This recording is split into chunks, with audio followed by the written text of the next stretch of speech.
কার্যক্রম নিষিদ্ধ ঘোষিত আওয়ামী লীগের 13 নভেম্বর ঘিরে যে লকডাউনের কর্মসূচি ঘোষণা করে সেটির প্রভাব কিন্তু চট্টগ্রামে বলা যায় একেবারে নেই। একেবারে প্রতিদিনের মতো যে সেই স্বাভাবিক জীবনযাত্রাই কিন্তু নগরবাসী পালন করছে। এবং যদি জানিয়ে রাখি যে লকডাউনকে ঘিরে কিন্তু যে গত বেশ কয়েকদিন যাবৎ জনসাধারণের বা জনমনে যে একটি চাপ আতঙ্ক ছিল সেটি কিন্তু আমরা চট্টগ্রামে সেটির কোনো এখনো পর্যন্ত প্রভাব দেখিনি। তবে গতকাল রাতে চট্টগ্রামের মিরসরাই এবং নগরীর কাজীতুরি এলাকায় বিচ্ছিন্নভাবে দুটি ঝটিকা মিছিল হয়েছে এমনটি আমরা জানতে পেরেছি। তবে এখনো পর্যন্ত নগরীতে যে যানবাহন চলাচল সেটি কিন্তু একেবারে স্বাভাবিক রয়েছে। মানুষজন নির্বিঘ্নে কিন্তু এখনো পর্যন্ত যে তাদের কর্মস্থল সেগুলোতে তারা নির্বিঘ্নে যাচ্ছেন। এবং একটু যদি জানিয়ে রাখি, আমি এই মুহূর্তে অবস্থান করছি নগরীর ওয়াসার মোড়ে এবং এখানে যে বিষয়টি নিশ্চয়ই আপনারা দেখছেন যে অর্থাৎ ব্যক্তিগত পরিবহন কিংবা গণপরিবহন থেকে শুরু করে সিএনজি রিক্সা সবকিছু কিন্তু একেবারে প্রতিদিনকার মতো করে চলাচল করছে। এবং যদি জানিয়ে রাখি, চট্টগ্রামের প্রত্যেকটি গুরুত্বপূর্ণ মোড়ে কিন্তু পুলিশের একেবারে সতর্ক অবস্থান আমরা দেখেছি গতকাল থেকে।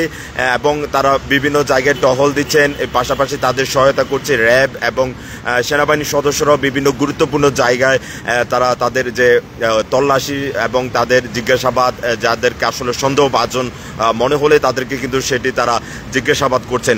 এবং এখনো পর্যন্ত কিন্তু চট্টগ্রামে যেহেতু কোনো ধরনের অপ্রীতিকর ঘটনার খবর কিন্তু এখন আমরা জানতে পারিনি, সেহেতু বলা যায় যে এখনো পর্যন্ত চট্টগ্রামে কিন্তু সেই লকডাউনের কর্মসূচির কিন্তু কোনো ধরনের প্রভাব কিন্তু এখনো জনমনে বা যেটি বাস্তবে প্রয়োগ সেটি কিন্তু আমরা একেবারে এখনো পর্যন্ত আমাদের নজরে আসেনি। আপনারা নিশ্চয় দেখছেন যে মানুষজন কিন্তু তাদের যেহেতু সপ্তাহের শেষ কর্মদিবস সেহেতু মানুষজন কিন্তু তাদের যে কর্মস্থল রয়েছে সেই কর্মস্থলে যাচ্ছেন এবং সেটিতে তারা কিন্তু নির্বিঘ্নে তাদের জায়গায় যাওয়ার জন্য সেই যেটি পরিবহন ব্যবস্থা সেটি কিন্তু তারা ব্যবহার করছেন।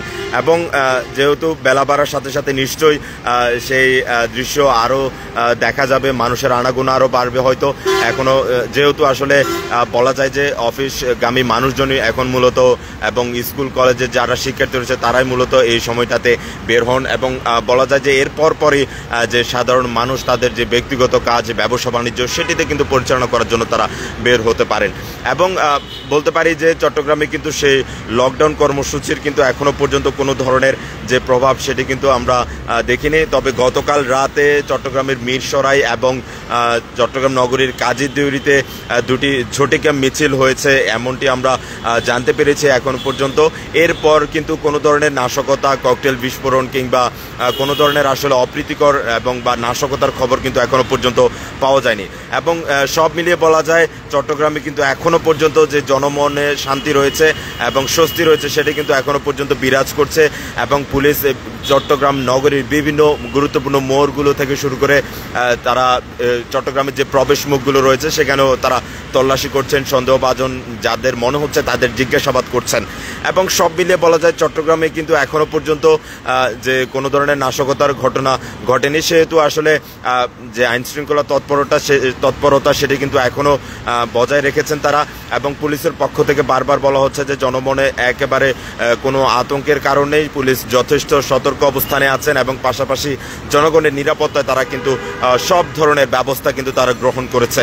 এবং বলা যায় যে যেহেতু আজ 13 নভেম্বরকে ঘিরে কিন্তু বেশ কয়েকদিন ধরে ঢাকায় এনসিপি কার্যালয় থেকে শুরু করে বিভিন্ন জায়গায় কিন্তু ককটেল বিস্ফোরণ, গণপরিবহনে আগুন দেওয়া সহ বিভিন্ন বিশ্ববিদ্যালয়ের গাড়িতেও আমরা আগুন দেওয়ার খবর কিন্তু জেনেছি।